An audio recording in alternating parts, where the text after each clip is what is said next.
بسم الله الرحمن الرحيم. في هذا الفيديو سوف نقوم بشرح فقرة متعلقة بتطبيقات الدالة المشتقة، وهي فقرة خاصة بتلاميذ السنة الأولى بكالوريا علوم تجريبية. أولى هذه التطبيقات هو ما نسميه بمطاريف الدالة، أي القيم القصوى والقيم الدنيا. إذا المبرهنة الأولى: لتكن f دالة معرفة على مجال مفتوح E وx صفر عنصر من E. إذا كانت f قابلة للاشتقاق في النقطة x صفر وتقبل مطرافا في النقطة x صفر، إذا شرطين: الشرط الأول أن تكون f قابلة للاشتقاق في x صفر، الشرط الثاني أن تقبل مطرافا في x صفر، بمعنى أنها تقبل سواء قيمة قصوى أو قيمة دنيا عند النقطة x صفر، فإن f بريم لx صفر يساوي صفر. بمعنى إذا كانت لدينا دالة f تقبل مثلا قيمة قصوى عند x صفر، الدالة f قابلة للاشتقاق تقبل قيمة قصوى عند x صفر، إذا نستنتج أن f بريم لx صفر تساوي صفر. أو f دالة تقبل قيمة دنيا عند x صفر، إذا بما أن f دالة قابلة للاشتقاق وتقبل قيمة دنيا عند x صفر، فإن مباشرة f بريم لx صفر تساوي صفر. المبرهنة العكسية لهذه المبرهنة غير صحيحة، بمعنى أنه يمكن ل f بريم لx صفر أن تساوي صفر، لكن الدالة لا تقبل مطرفا، بمعنى أنه إذا كان f بريم لx صفر يساوي صفر، هذا لا يعني أن الدالة تقبل مطرف. إذا كانت قابلة للاشتقاق وتقبل مطرف، فإن f بريم لx صفر يساوي صفر. العكس غير صحيح. هو المثال هو الدالة f لx يساوي x أس 3. الدالة f لx يساوي x أس 3 عند النقطة x صفر لدينا f بريم لx تساوي x أس 3 بريم تساوي 3x أس 2. إذا f بريم لصفر تساوي 3 في صفر تساوي صفر. إذا لدينا f بريم لصفر تساوي صفر، لكن الدالة f لا تقبل مطرفا عند f صفر، والدليل هو التمثيل المبياني لهذه الدالة. إذا التمثيل المبياني ديال الدالة f لx يساوي x أس 3 هو على الشكل التالي. إذا نلاحظ أن f بريم لصفر تساوي صفر، لكن لا تقبل لا قيمة قصوى ولا قيمة دنيا عند النقطة ذات الأفصول صفر، عند x صفر يساوي صفر. الآن التطبيق الثاني للاشتقاق هو دراسة رتابة الدالة بناء على إشارة مشتقتها. إذا المبرهنة: لتكون f قابلة للاشتقاق على مجال E، تكون f تزايدية على E إذا وفقط إذا كانت f بريم موجبة على E، وتكون تزايدية قطعا على E إذا وفقط إذا كانت f بريم موجبة قطعا على E. أي لكل x ينتمي ل E f بريم ل x أكبر من أو يساوي صفر. تكون f تناقصية قطعا على E إذا وفقط إذا كانت الدالة المشتقة f بريم سالبة على E، أي لكل x ينتمي ل E f بريم ل x أصغر من يساوي صفر. وتكون f تناقصية قطعا على E إذا كانت f بريم سالبة قطعا على E، أي لكل x ينتمي ل E f بريم ل x أصغر قطعا من صفر. وتكون f ثابتة على E إذا كانت الدالة المشتقة منعدمة، أي لكل x ينتمي ل E f بريم ل x يساوي صفر، أي تنعدم على E. مثلا إذا أخذنا الدالة f لx تساوي x أس 3 دالة حدودية، إذا هذه الدالة قابلة للاشتقاق على R. f بريم لx تساوي 3x أس 2، بما أن 3 عدد موجب x أس 2 دائما موجب، إذا فإن f بريم لx موجب لكل x ينتمي ل R، إذا لكل x ينتمي ل R لدينا f بريم لx موجبة. إذا نستنتج أن f تزايدية. إذا الدالة f دالة تزايدية في هذه الحالة، لأن f بريم ل x أكبر من صفر لكل x ينتمي ل R. Dans cette leçon, on va étudier quelques applications de la fonction dérivée. Première application, c'est l'étude des extrémons. Les extrémons. Donc l'étude des extrémons d'une fonction. Donc premier théorème, soit f une fonction définie sur un intervalle ouvert et x0 est un élément de I. Si f est dérivable en x0 et admet un extrémum au point x0, alors f' de x0 est égal à 0. Donc, on a deux conditions pour que f' de x0 est égal à 0. Pour déduire que f' de x0 est égal à 0, il faut que f soit dérivable en x0 et qu'elle admette un extrémum, c'est-à-dire un minimum ou bien un maximum au point x0. Le réciproque de ce théorème est faux. Pourquoi? Parce que on peut avoir des fonctions qui vérifient cette condition, c'est-à-dire f' de x0 est égal à 0, mais n'admet pas un extrémum au point x0. Par exemple, la fonction f définie par f de x est égal à x cube, cette fonction vérifie que f' de 0 est égal à 0, f' de 0 est égal à 0 parce que f' de x est égal à 3x carré, donc f' de x est égal à 3x carré, donc f' de 0 est égal à 3 fois 0 carré est égal à 0, donc f' de 0 est égal à 0, mais au point 0, la fonction f n'admet ni minimum ni maximum, c'est-à-dire n'admet pas d'extrémum. Donc, deuxième application de la dérivabilité d'une fonction, c'est la monotonie ou bien la variation d'une fonction. Donc, deuxième théorème, si f soit f une fonction dérivable sur un intervalle i, si f est croissante sur l'intervalle i, si seulement si sa dérivée f' est positive sur i, et f elle est strictement croissante sur l'intervalle i, si seulement si sa dérivée f' est strictement positive sur l'intervalle i. De même, f est décroissante sur l'intervalle i, si seulement si sa dérivée f' est négative sur l'intervalle i, et elle est strictement décroissante sur i, si seulement si sa dérivée f' est strictement décroissante sur i. F est constante sur i, si seulement si sa dérivée f' est nulle, c'est-à-dire quel que soit x appartenant à i, f' de x est égal à 0. Par exemple, si on prend la fonction f de x égale moins 2x cube. Donc, cette fonction, c'est un polynôme, donc il est dérivable sur i r, sa dérivée est égale à moins 6x carré. 3 fois moins 2 est égal à moins 6x carré. On utilise la formule de dérivation x puissance n prime égale n x puissance n moins 1. Donc, x puissance 3 cube est égal à 3 fois x carré. 3 fois moins 2 est égal à moins 6, donc moins 6x carré. On sait que x carré est toujours positif sur R, moins 6 est négatif. Le produit de deux nombres de signes contraires est un nombre négatif. Donc, f' de x est négatif sur R. Ainsi, on déduit que f est décroissante sur R. مثال نعتبر الدالة f de x المعرفة بما يلي f de x يساوي x أس 3 ناقص 6x زائد 1. لندرس تغيرات الدالة f ونعطي جدول تغيرات الدالة f، وفي الجدول علينا تحديد نهايات، ثم نحدد مطارف الدالة f إن وجدت. مجموعة تعريف الدالة f هي r لأنها دالة حدودية، ونعلم أن الدالة الحدودية معرفة على r. f لx يساوي x أس 3 ناقص 6x زائد 1. إذا f دالة قابلة للاشتقاق على r، وبالتالي دالتها المشتقة هي f' لx يساوي x أس 3 prime ناقص 6x prime بلس 1 prime. مشتقة x أس 3 هي 3x أس 2، نستعمل الصيغة x أس n prime تساوي n x n moins 1. إذن x أس 3 مشتقتها هي 3x و 3 ناقص 1 هي 2. إذا 3x أس 2 مشتقة ناقص 6x هي ناقص 6 لأن مشتقة x هي 1، ومشتقة 1 هي 0 لأن 1 عدد ثابت والدوال الثابتة مشتقتها تساوي 0.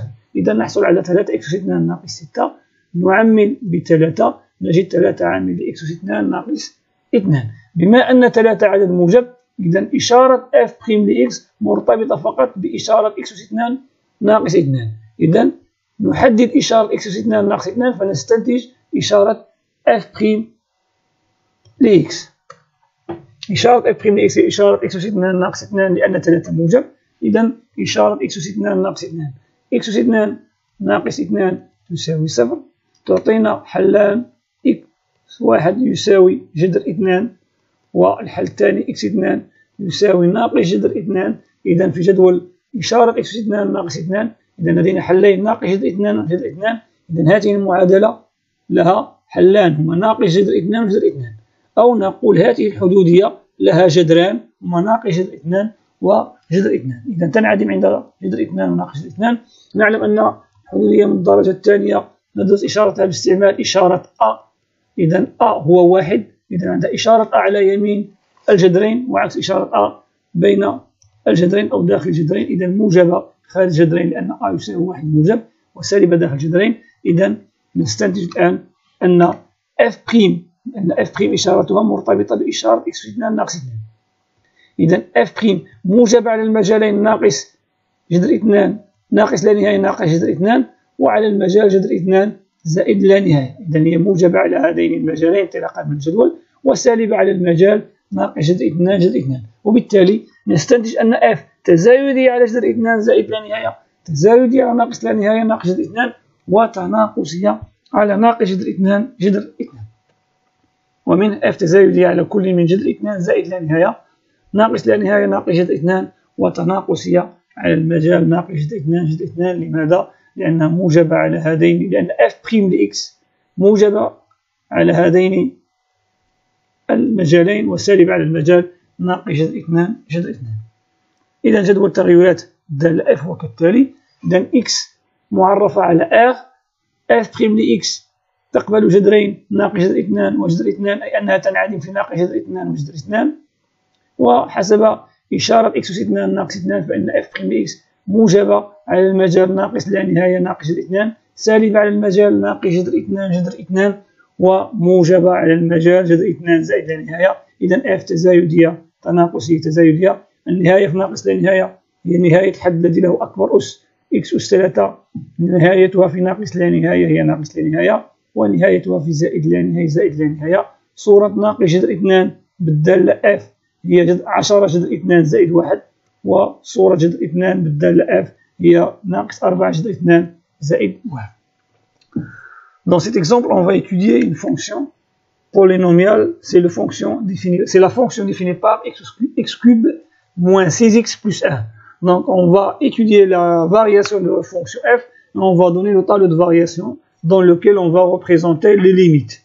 Et enfin on va définir ou bien on va déduire les extrémums des fonctions f s'il existe. Donc l'ensemble de définition de fonction f c'est l'ensemble R tout entier parce que f est une fonction polynôme. Donc on a f de x est égal à x cube moins 6x plus 1. Donc c'est un polynôme d'où ce polynôme est dérivable sur R. Sa dérivée f' de x est égale à la dérivée de x cube moins la dérivée de 6x plus la dérivée de 1. La dérivée de x cube est égal à 3x carré en utilisant la formule x puissance n prime égale n x n moins 1. Donc la dérivée de x puissance 3 c'est 3x carré. La dérivée de 6x c'est moins 6. La dérivée de moins 6x c'est moins 6. Et la dérivée de 1 est égale à 0. On factorise par 3, on trouve 3 facteurs x carré moins 2. Donc le signe de f' de x est celui de x carré moins 2 parce que 3 elle est positive. Donc x carré moins 2 est un polynôme de deuxième degré, c'est un trinôme, donc x carré moins 2 égale à 0. Les solutions de cette équation c'est x égale à racine de 2 ou bien x égale à moins racine de 2.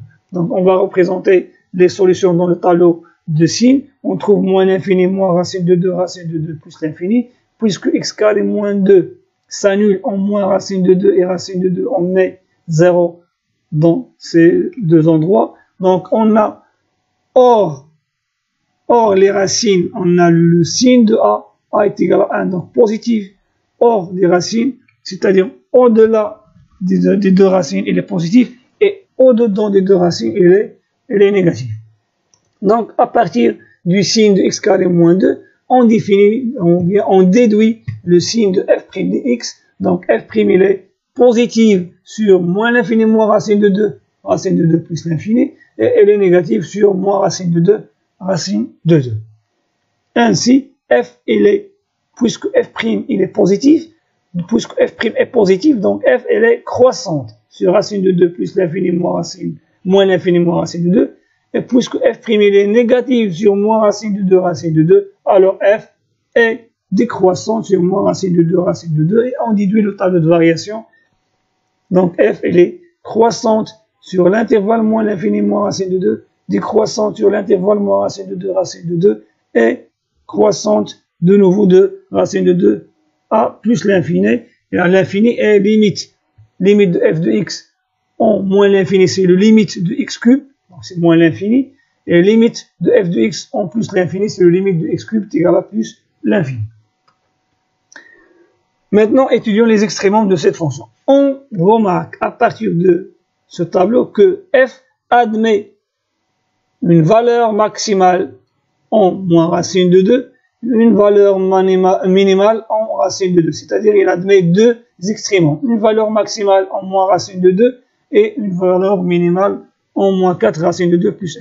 إذا من منطلقا من الجدول نلاحظ أن الدالة f تقبل من طرفين، الأول عبارة عن قيمة قصوى عند ناقص جذر 2 وقيمة دنيا عند جذر 2. إذا الدالة تتزايد لتبلغ قيمتها القصوى ثم تتناقص لتبلغ قيمتها الدنيا، بطبيعة الحال هما قيمتين قصوية ودنيا نسبيتين.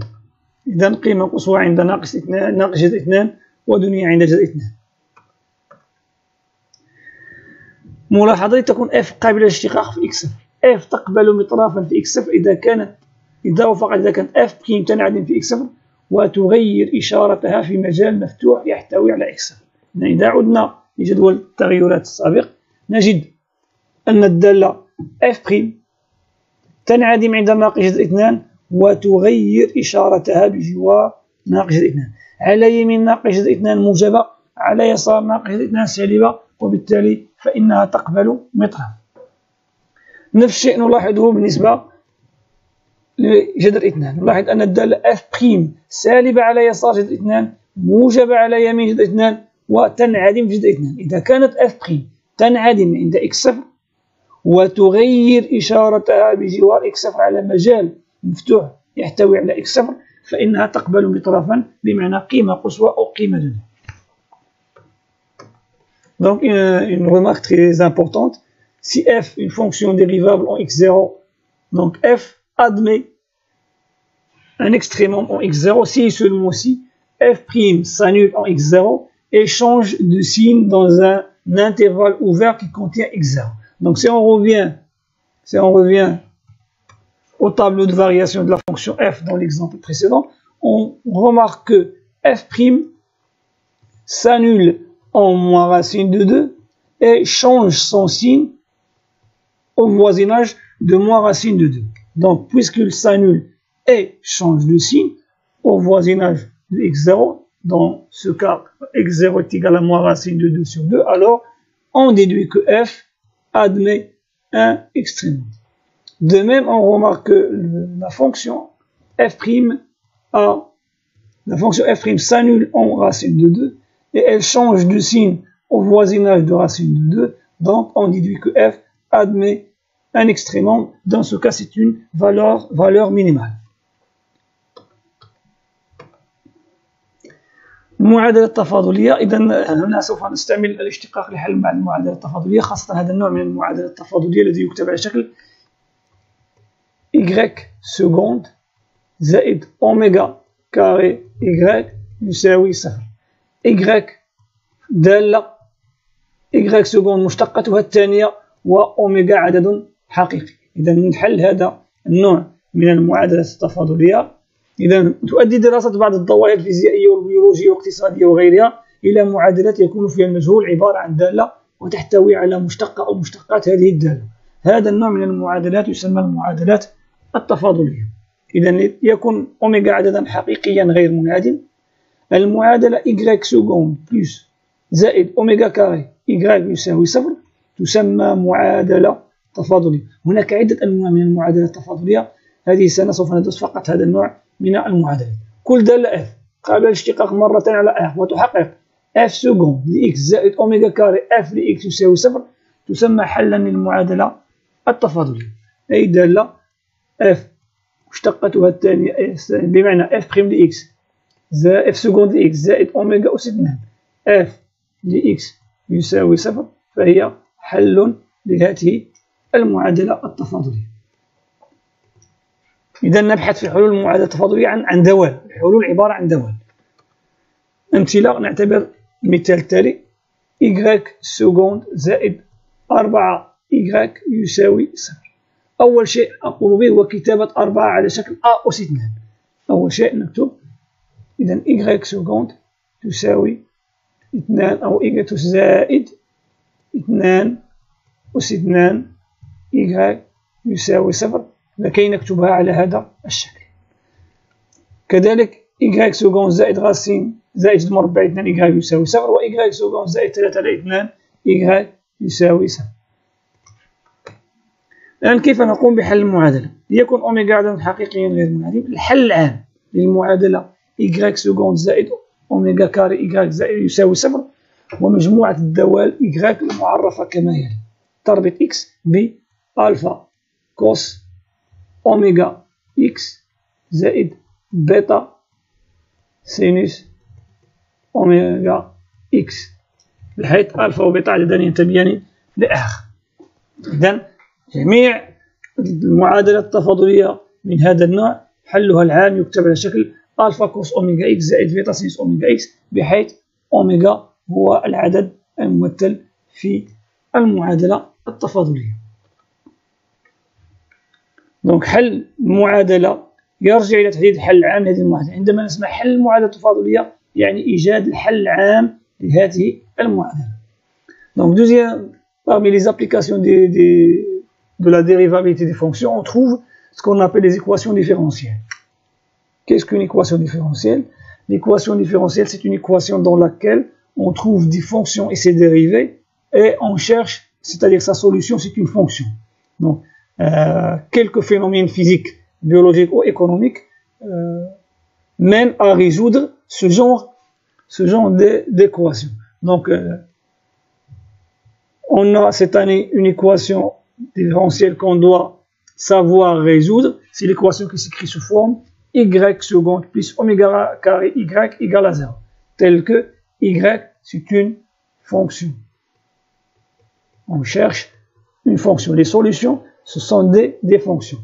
Donc, toute fonction dérivable 2 fois sur R, 2 fois dérivable sur R, et qui vérifie f seconde de x, f seconde de x plus oméga carré f de x égale à 0, est une solution de l'équation différentielle y seconde plus oméga carré y égale à 0. Par exemple, y seconde plus 4y égale à 0, y seconde plus racine de 2y égale à 0, ou bien y seconde plus 3 sur 2y égale à 0, etc. Ce sont des équations différentielles. Donc l'ensemble des fonctions qui s'écrit sous forme alpha cos oméga x plus bêta sinus oméga x sont la solution générale de l'équation oméga seconde plus oméga, ou bien y seconde plus oméga carré y égale à 0. C'est-à-dire, si on a une équation différentielle à résoudre, donc on pose la solution générale égale à alpha cos oméga x plus bêta sinus oméga x, tel que oméga est le membre représenté dans l'équation. Prenons un exemple. لنحل المعادلة y سكوند زائد 4y يساوي 0. إذا لدينا y سكوند زائد 4y يساوي 0 تكافئ y سكوند زائد 2 أس 2 y يساوي 0. إذا وجدنا قيمة أوميغا. إذا الحل العام هي الدوال التي تربط x بألفا كوس 2x زائد بيتا سينوس 2x، بحيث ألفا وبيتا ينتميان لآخر. إذا لدينا المعادلة إيكغيك سكوند زائد 4 إيكغيك تساوي 0، أوميغا كا يساوي 4 ومن أوميغا يساوي 2. يمكن أخذ ناقص 2 أس 2 والحل لن يتغير، في كلتا الحالتين سنجد نفس الحلول. هذا لن يغير مجموعة الحلول، والحل العام لهذه المعادلة ومجموعة الدول تكتب على شكل ألفا إكس ألفا كوس 2 إكس زائد بيتا سينوس 2 إكس، بحيث ألفا وبيتا ينتميان ل R. Donc, par exemple, ou bien pour exemple, on va résoudre l'équation y seconde plus 4y est égal à 0. Donc cette équation y seconde plus 4y égale à 0 s'écrit sous forme y seconde plus 2 carré y égale à 0, donc oméga égale à 2. Ainsi, la solution générale de la fonction, c'est l'ensemble des fonctions qui s'écrit sous forme alpha cos oméga égale à 2, 2x, plus bêta sinus 2x, avec alpha et bêta sont deux nombres réels. الحل الخاص للمعادلة التفاضلية يعتمد على شروط بدئية. الحل الخاص للمعادلة التفاضلية يعتمد على شروط بدئية. سوف نقوم بدراسة هذه الحالة في سلسلة التمارين المرفقة بالفيديو في الرابط أسفل الفيديو. الآن معادلة خاصة هي المعادلة y سكوند يساوي 0. معناه ما معنى y سكوند يساوي 0؟ معناه أن المشتقة الثانية منعدمة، يعني أن المشتقة الأولى عبارة عن ثابتة، وبالتالي فإن y تساوي ax زائد b، لأن مشتقة ax زائد b مشتقة ax هي a، مشتقة b هي 0، إذا مشتقة y هي a ومشتقة a هي 0. إذا حلول المعادلة y سكوند يساوي 0 هي الدوال التآلفية، بمعنى الدوال طريقة x ب ax زائد b، بحيث a و b ينتمي ل r، بمعنى كل ما أعطينا ل a و b قيمة من r فإننا نجد حل من حلول هذه المعادلة. تمرين: نعتبر الدالة العددية f المعرفة على r بما يلي: f لx يساوي x أس 3 زائد 5 x أس 2 زائد 1. أولا أحسب الليميت زائد لا نهاية ل f لx، ليميت في ناقص لا نهاية ل f لx. أدرس قابلية اشتقاق الدالة f عند كل من 0 و 1 ثم أول نتيجتين هندسيا. ثالثا أحسب f' لx لكل x من r. رابعا اعطي جدول تغيرات الدالة f. خامسا حدد مطارف الدالة f. سادسا حل المعادلة التفاضلية y سكوند زائد y سكوند زائد 5y يساوي 0.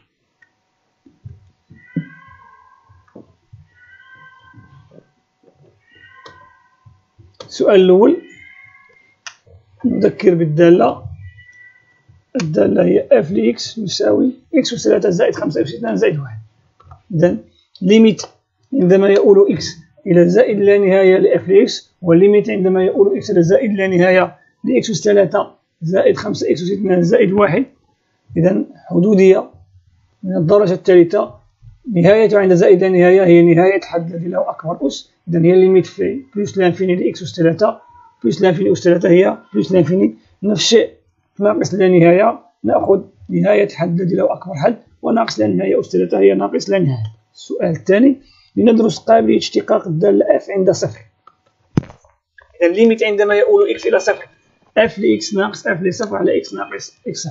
إذا لدراسة قابلية اشتقاق الدالة عند x0 نحسب النهاية ليميت عندما يؤول x إلى x0 f لx ناقص f لx0 على x ناقص x0.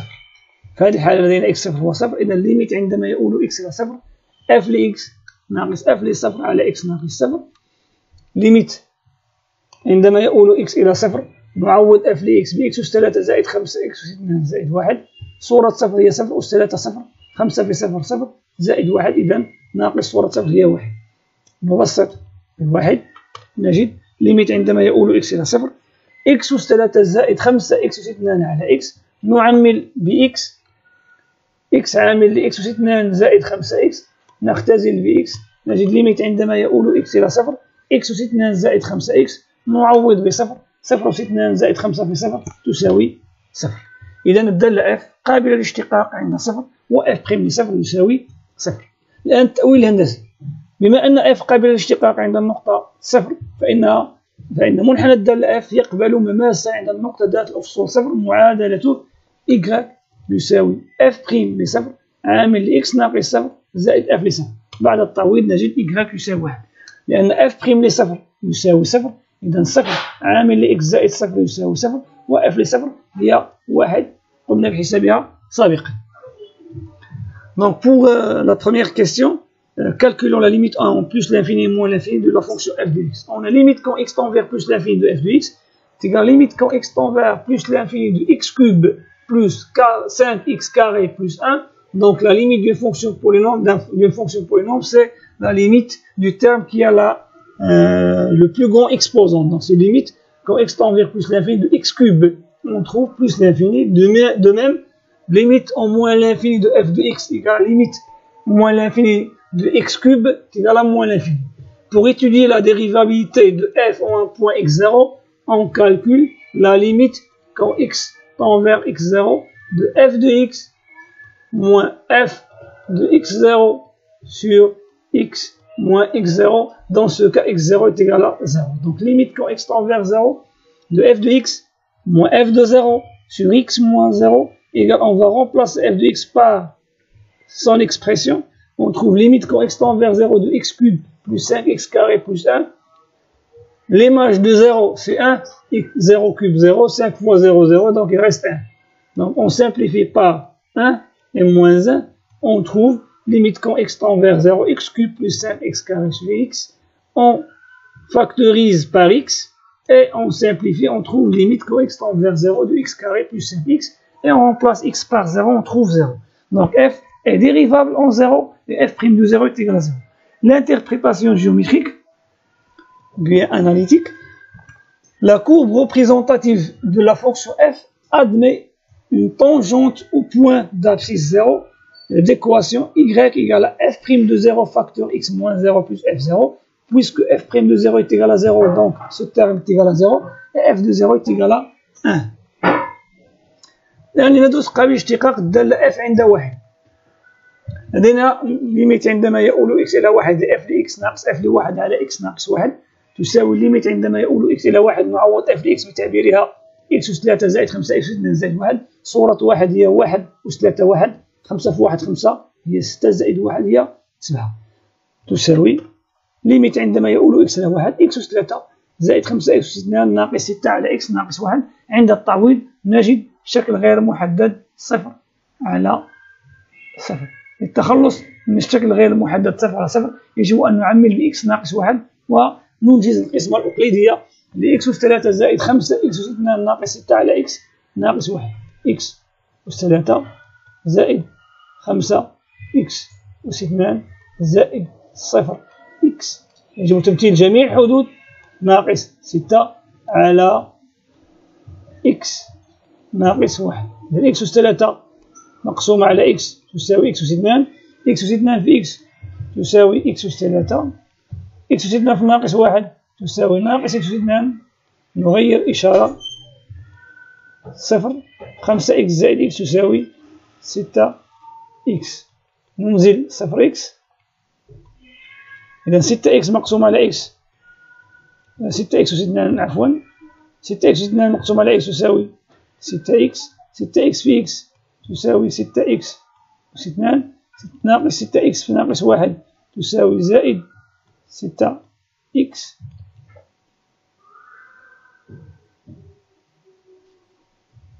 عفوا زائد 6x أس 2 مقسوم على x تساوي 6x، 6x في x تساوي 6x أس 2، 6x في ناقص 1 تساوي ناقص 6x.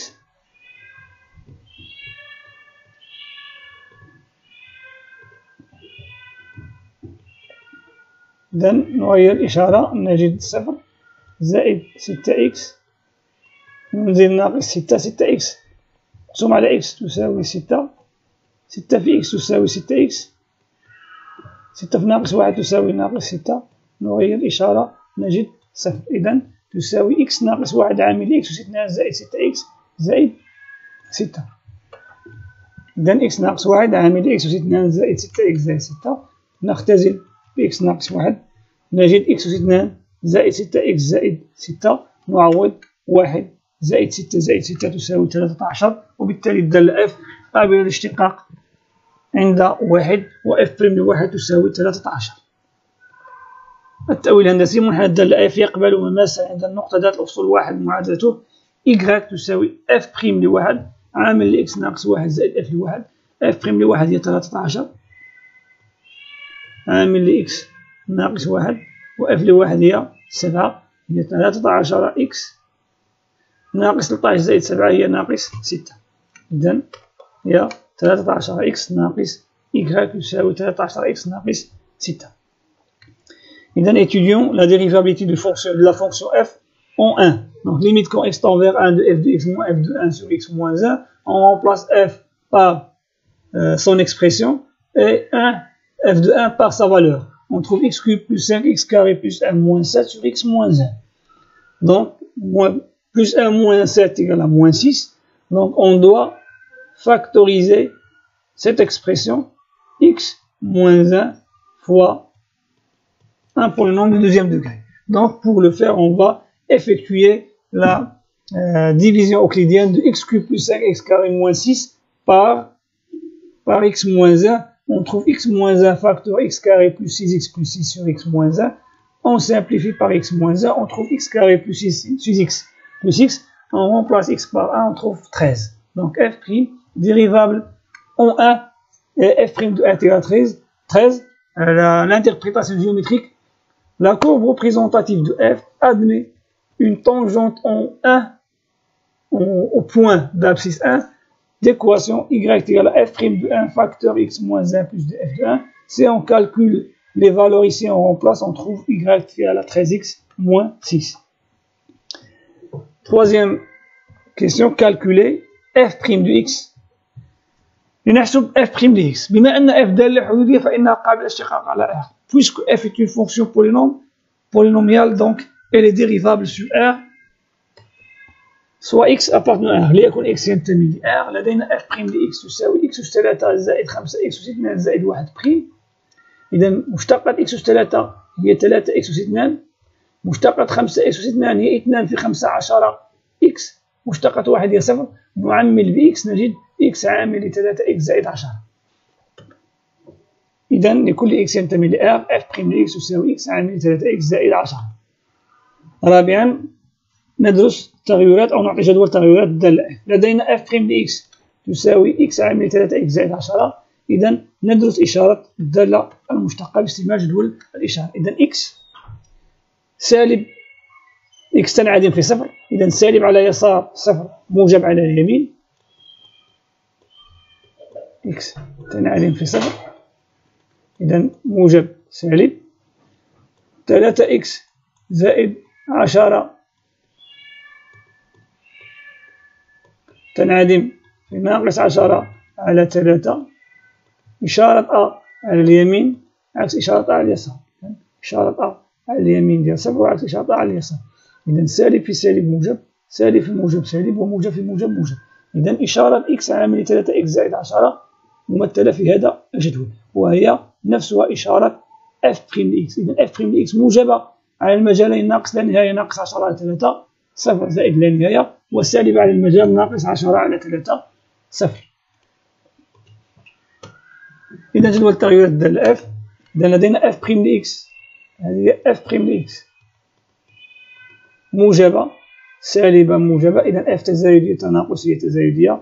إذا ليميت في موان لافيني وموان لافيني. صورة ناقص 10 على 3 الدالة f هي 527 على 27. صورة صفر هي 1، والنهاية زائد لا نهاية هي زائد لا نهاية. إذا استغلينا إشارة f' de x لدراسة رتابة الدالة f. يعني نحدد مطارف الدالة f. انطلاقا من الجدول، الدالة f تقبل قيمة قصوى عند ناقص 10 على 3 وقيمة دنيا عند صفر. Donc pour déterminer les extréments de la fonction f, on remarque d'après le tableau de variation que f admet une valeur maximale en moins 10 sur 3 et une valeur minimale en 1. En 0, pardon. Donc elle admet une valeur maximale en moins 10 sur 3 et une valeur minimale en 0. Maintenant résolvons l'équation différentielle y seconde plus 5y est égal à 0. Donc, la première chose, c'est d'écrire cette équation, cette forme-là. Donc, y seconde plus 5y est égal à 0, équivalente à y seconde égale à racine de 5 carré y. Donc, oméga égale racine de 5. Donc, les solutions sont les fonctions alpha cos racine 5x plus bêta sinus racine 5x. دونك حلول الحل العام لهذه المعادلة هي الدوال المعرفة ب تربط x ب هي الدوال التي تربط x ب ألفا كوس زد مربع 5 كوس x ألفا كوس زد مربع 5 x زائد بيتا سينوس زد مربع 5 x. إذا أنهينا هذا الدرس. لا تنسوا تحميل السلسلة من الرابط أسفل هذا الفيديو، وسنقوم في فيديو لاحق إن شاء الله بحل هذه السلسلة أو مجمل تمارين هذه السلسلة. والسلام عليكم ورحمة الله وبركاته.